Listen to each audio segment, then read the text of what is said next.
Hello everyone, this is Rabab Alma, licensed marriage and family therapist and international life coach. Our topic for today is what keeps you up at night. Let me know where are you joining me from, and you can write in the comment what keeps you up at night. Let's have an open conversation about this, and what are we doing about it?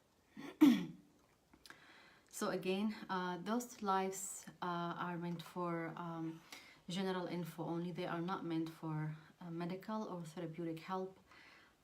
So if you need help, please reach out to me privately. I will be happy to help you. You can help me. You can reach out to me on Facebook or email or my website. I will include my website in the comment section below after the live, and I will also include a link to this video on YouTube. Feel free to like this video and to share it. Someone needs to hear this and to do something about it. And also you can subscribe to my YouTube channel so you can watch this video and other videos that I have posted so far.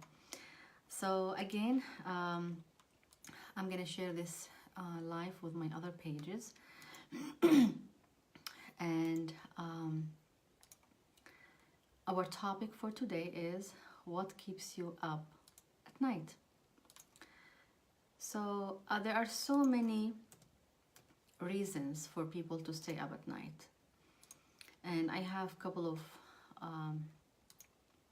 reasons why here, but of course it varies among people. People have different worries, different issues in their lives. The one common thing is, if we don't do anything about what keeps us up at night, then it will not go away on its own. I see a lot of clients in my practice from different ages, and they come in after years of an issue that they were experiencing for so many years, and they didn't do anything about it. Those issues don't go away on their own. We need to do something about it. It's like it's like if you have a headache, or if you have a pain somewhere, you will need to go and seek help from a doctor. Whether if it's a regular doctor, homeopathic doctor, you need to seek help somehow. That applies also to the issues, the emotional issues, pain. Yes, Halima, thank you for joining. Pain. We need to address them. Those issues will not go away on their own. Whether they are relationship issues, personal issues, work issues, whatever it is, we need to address them. And if we can't address them on our own, we need to seek professional help. It's like when you have a pain in your stomach, you don't just ignore it. You might say that it's gonna go away in a couple of days, but if it did not. Hey Sarah, Zara, wa alaikum assalam, thank you for joining. If we don't address this pain, and if the pain persists, then we need to address the pain and go to a doctor. It's the same thing. We need to treat emotional and mental health issues the same way.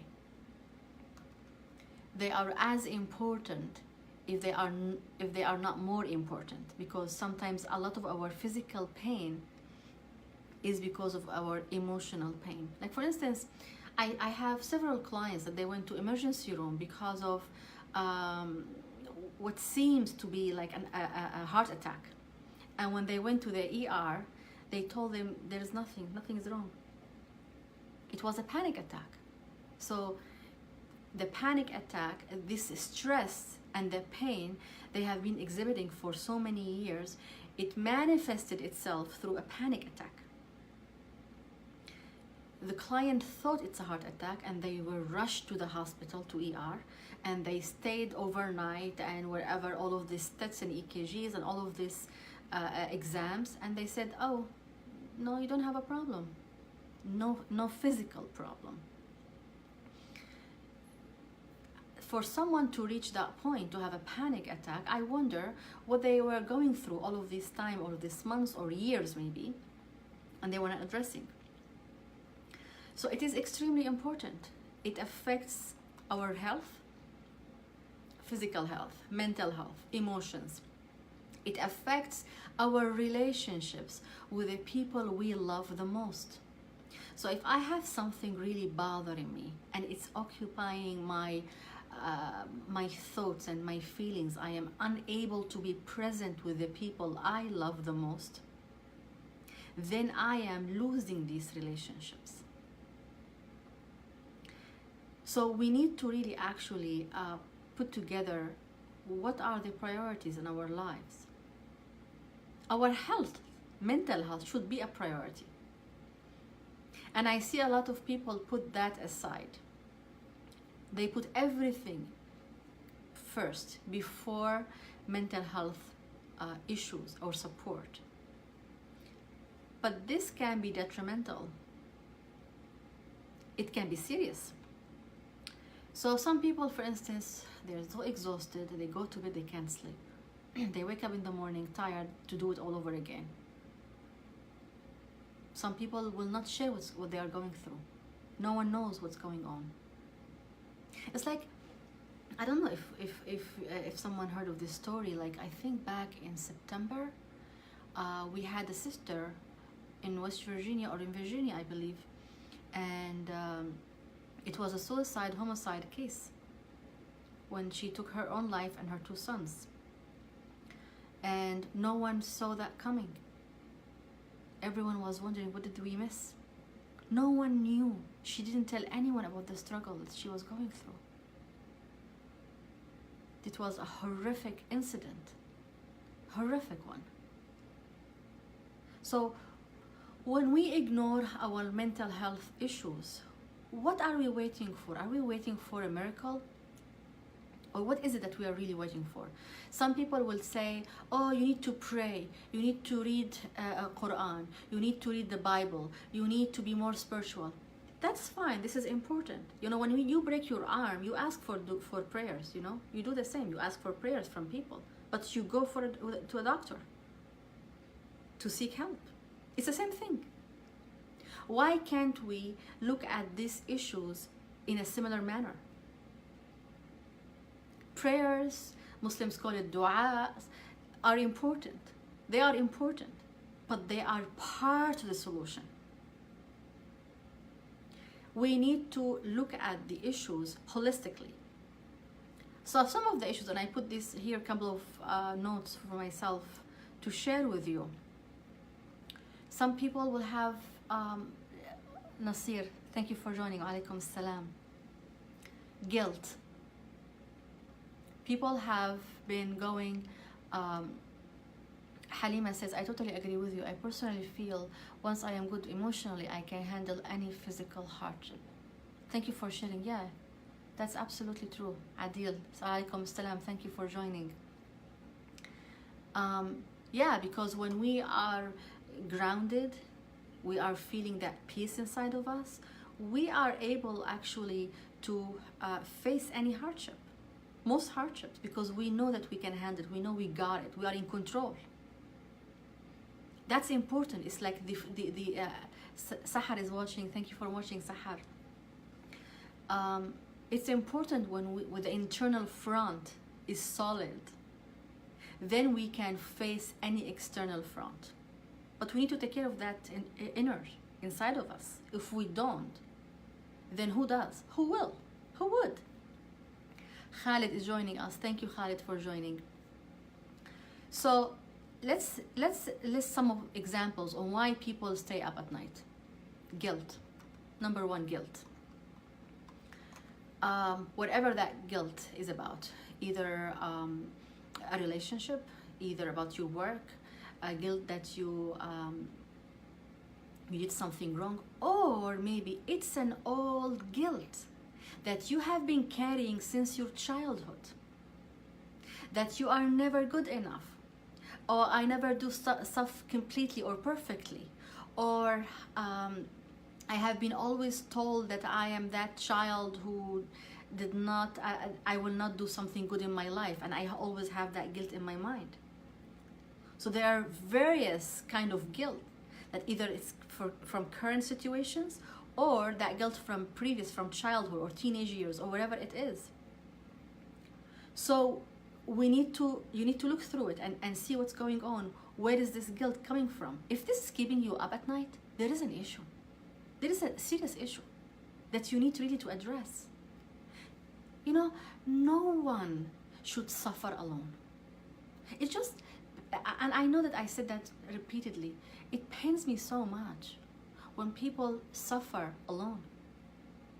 You know, when you share your pain, just unload what you are feeling with someone else. And you know, when you go to a therapist or a counselor, we are all bound by law for confidentiality and privacy, except for severe cases. If someone is harming themselves, like by suicide, I have to report it by law, or someone is want to hurt or kill someone, I have to report it, or there is a child abuse or elderly abuse. Those are, all therapists should report that. We are mandated reporter. So we need to report this if there are serious stuff like that. But otherwise, everything is confidential. 100% confidential. So no one should suffer alone. No one should really stay alone and just keep contemplating and thinking and ruminating about things, and they don't know. You know, when you're always in your head, it stays in. It's hard to resolve. We need to voice it out. We need to talk about it. You know, when we hear ourselves talking to someone else we trust about an issue, then suddenly we feel like our thoughts are being organized. We are able to think better. We look at, oh, there is a strength point here, there is a weak point there, I can fix this, I can fix that. Therapy and counseling is important for everyone, including counselors and therapists. I myself have a therapist, because I cannot imagine my life without having a therapist in my life to go to when I need to talk about important issues in my life. No one can claim that they don't have issues in their life, because we are humans. We have emotions, we have feelings, we interact with people. And when we interact with people, that creates emotions and feelings and different kind of thoughts. And this needs to be processed. Just imagine with me, you are meeting with people or having these feelings on a daily basis, and you never share that with anyone. And you keep bottling all of this inside of you, day after another. And then you start feeling this tension, the neck, the shoulder, the back, the lower back pain. All of this pain that we have, every single physical pain we have, it has a feeling associated with it. There is a book I talked about before, You Can Heal Your Life by Louise Hay, and there was a grid in the middle of this book. It talks about each feeling, like each pain you have, and the feeling that might be associated with that. And for me personally, I found it like almost 100% accurate for me, and I heard other people also state the same. It's like, for instance, my knee hurt, okay? And then I looked at the book, and it says that there is some lack of flexibility, or maybe you being rigid. Oh, yeah, I was with that situation. Or maybe with my daughter when she was talking to me about this and I was uptight. We all have that. And it's okay to talk about it. This makes us human. Normal. We need to address feelings. We need to address emotions. You know, these little things that bother us, we assume this, we assume that, we think about this person said this to me and or acted in a certain way, and I was like really upset about it. But then we keep it to ourselves. We don't talk about it. And I'm talking about very simple examples, but there are way more serious stuff like than this. Sometimes people have anxiety, depression, um, difficulty coping with grief and sadness and loss. These are serious issues. Some people, when they have loss or some really, really major issue in their life, like sickness or illness, they just stop talking about it, pretend it doesn't exist. It's like they ignore the elephant in the room. They don't want to talk about it. Like someone has death in the family, that's it. They go and bury the person, and that's it.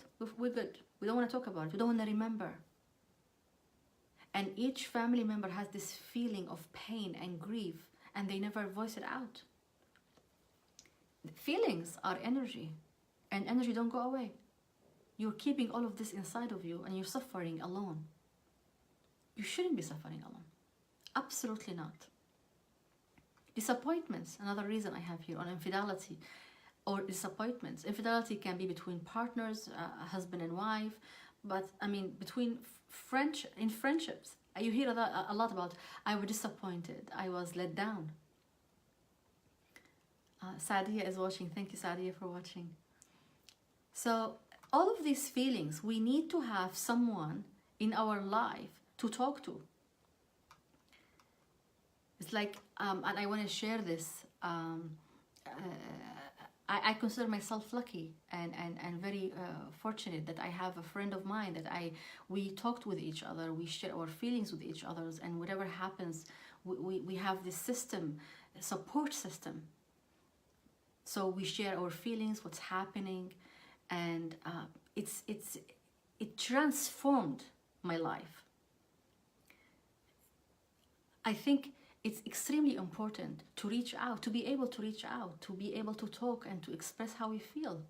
If we don't, then what are we expecting our body to do with these feelings?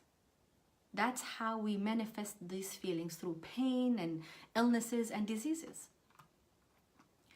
Nightmares, that's another thing. Sadia, thank you for so much for joining. I really appreciate it. I appreciate your friendship and your comments. Thank you. Nightmares. So something else. People sometimes stay up because of nightmares. So what do you do about nightmares? We want to know, why are we having nightmares? What is it that's stressing us out? Like, if we are having nightmares about a particular nightmare every night, we really need to think about it. What's driving that? What is it in our life that's stressing us out and keeps coming up at night as a nightmare? Our body, our subconscious is telling us, you need to do something about it. You need to address it. Of course, there are so many spiritual things that we have been taught to say or to do. That's important, but this is one part of it. What are we doing to address the nightmares? Why are we having them? What's going on? We need to discuss it, and we need to explore it. And we need to explore it with a professional, someone who is neutral. You know, when we share stuff like that with our family members love us. You know, there is emotional investment. So when we say the story, we try to adjust it and tweak it so we don't really hurt their feelings, or they don't worry about us, especially, for instance, if we are talking to our parents. So we don't want to worry them, so we tell them part of the story. Just a simplified version. But when you go to a therapist is not emotionally invested. So you feel that this person is there, I'm here to talk to them, so you just say it as it is. And you just unload. Therapists and counselors are trained to deal with different issues clinically. Also, stuff that can keep you up. What is it? Are you watching news before you go to bed? That's maybe not the best idea. before you go to bed, or the minute you wake up in the morning, that's not a good idea, because we know the news, I mean, most of the time it's negative news. So it's kind of like know our priorities and how to manage our emotions and our time. And sometimes we worry a lot about how other people are thinking of us. We want to be good, but let me tell you, not everyone will like you. Not everyone will like you. Not everyone will like me. Some people will like me, some people won't, and that's fine. My mission on earth is not to have or to make people like me. No. I need to like me, myself. You know, I need to do things according to my values and my beliefs, and to be a good person to humanity, but not to please others. And if you find yourself that you are really worrying a lot about pleasing others, then there is something to address. And I see this a lot among teenagers, and that's normal for the age. But there are ways to cope with that. There are ways for them to discuss it and learn skills on how to navigate through that. And again, no one should suffer through these things alone. No one. Another thing is to worry about maybe sometimes the relationship with our parents, whether we are teenagers or adults. There are always this sometimes differences. This is the generational gap. There are different experiences that we need to address and respect and talk about, not to avoid. I know a lot of people, they don't feel comfortable talking about their stuff to their parents, and that's fine. So you go to a therapist, you talk to them, you learn new skills on how to navigate and manage the relationship. Because you know, our families, even if you immigrate thousands of miles away, this is your family. Even if you decide to cut off your relationship, I mean, you can do it physically, but not emotionally. And of course, cutting off is never recommended, but I'm just mentioning this as an example. Even if you decide to do that, you cannot cut the emotional connection. And the emotional connection can be positive or negative. You can't cut that. So you need to come to peace with it for your own good. Another thing is work. Work is a big thing. People sometimes work and work and work. I will tell you something about myself, and I'm not encouraging everyone to do that, but I will share this.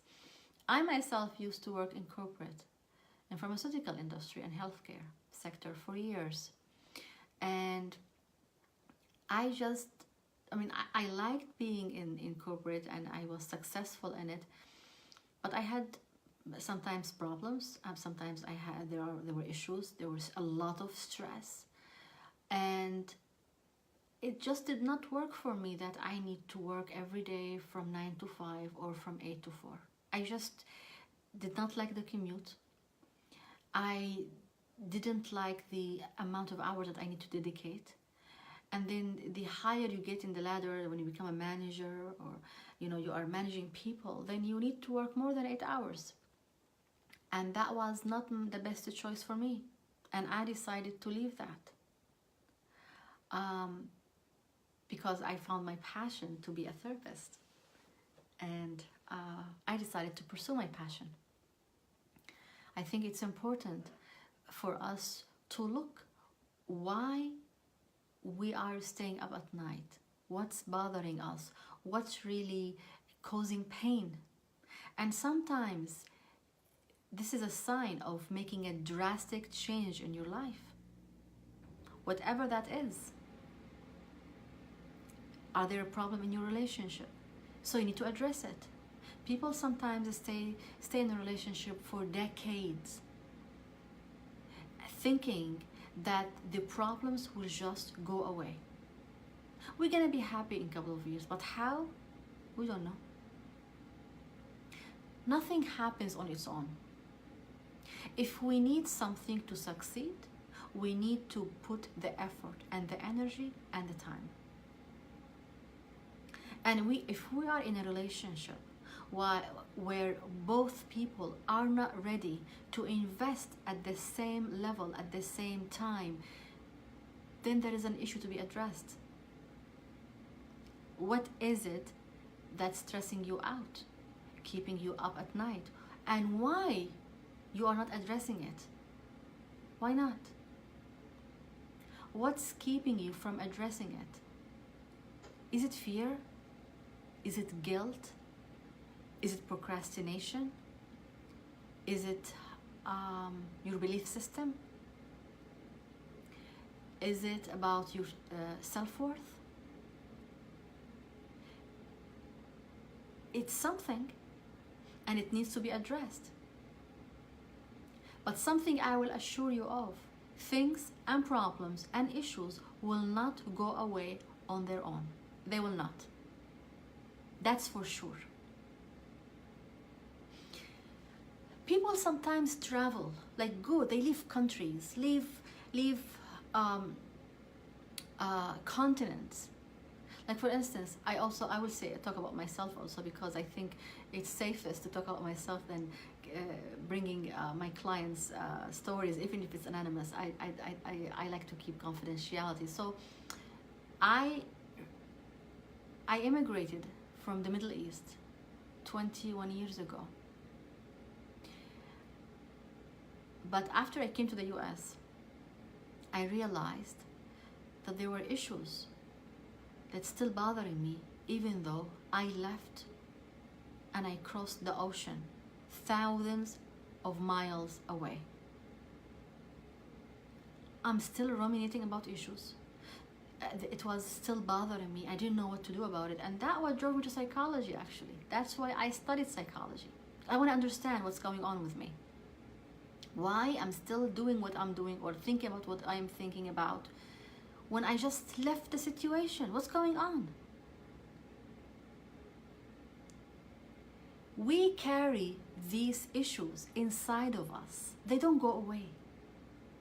You can go to China, you can go to wherever, to the other side of the world, thinking that you are just gonna get rid of all these issues, but they do not go away. You might change the circumstances, the physical circumstances, but what about the emotional baggage that you are carrying inside of you? Those don't go away. You need to deal with them. We need to deal what we are feeling, how we are feeling, with what's going on.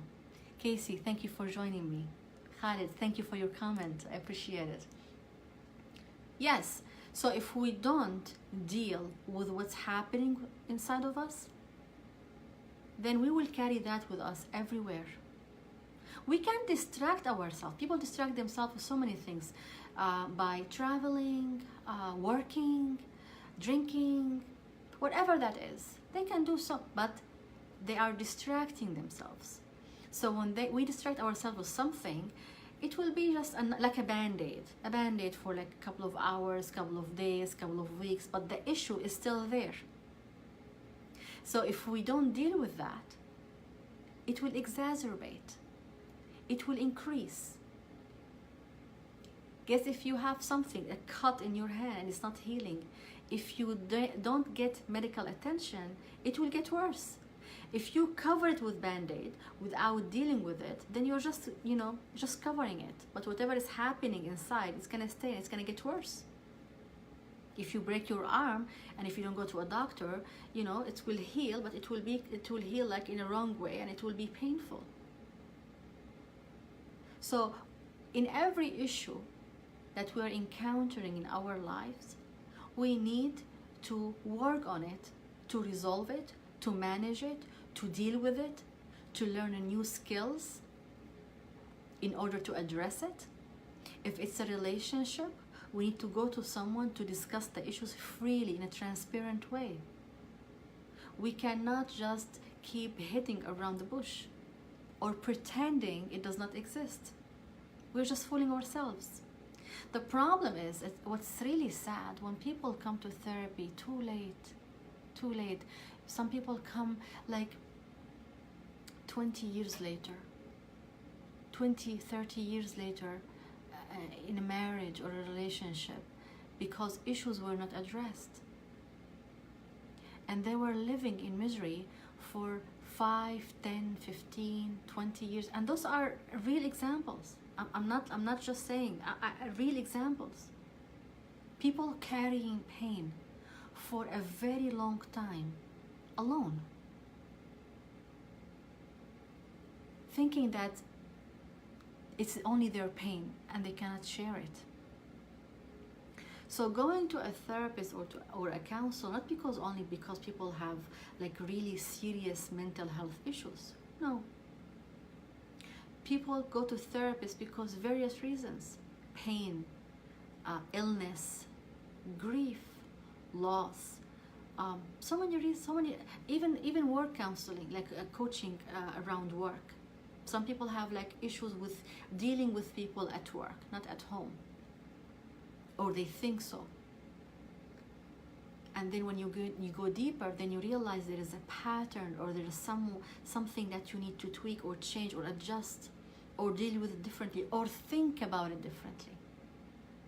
Sometimes our thoughts, we feel things, we think about it, we feel it, and then it manifests itself through behaviors. So it's important for people to have this safe environment to feel and talk and share and unload. Because when you keep loading problem after another, then each one of us has certain capacity. For how long are we going to load more and more problems inside, or issues inside of us, and not sharing them with anyone? Because in this way, we are hurting our mental health and our physical health. I hope this video, I hope you liked this video. If you liked it, please hit like and share. If you would like to contact me, please do so. Again, I will include my website. You can contact me via Facebook and via email. I have also my phone number on the website. You can call me. One thing, please don't suffer alone. Don't suffer alone. Try to reach out for help. You owe it to yourself to take care of your mental health. Thank you for watching, and I wish you a wonderful evening. Good night.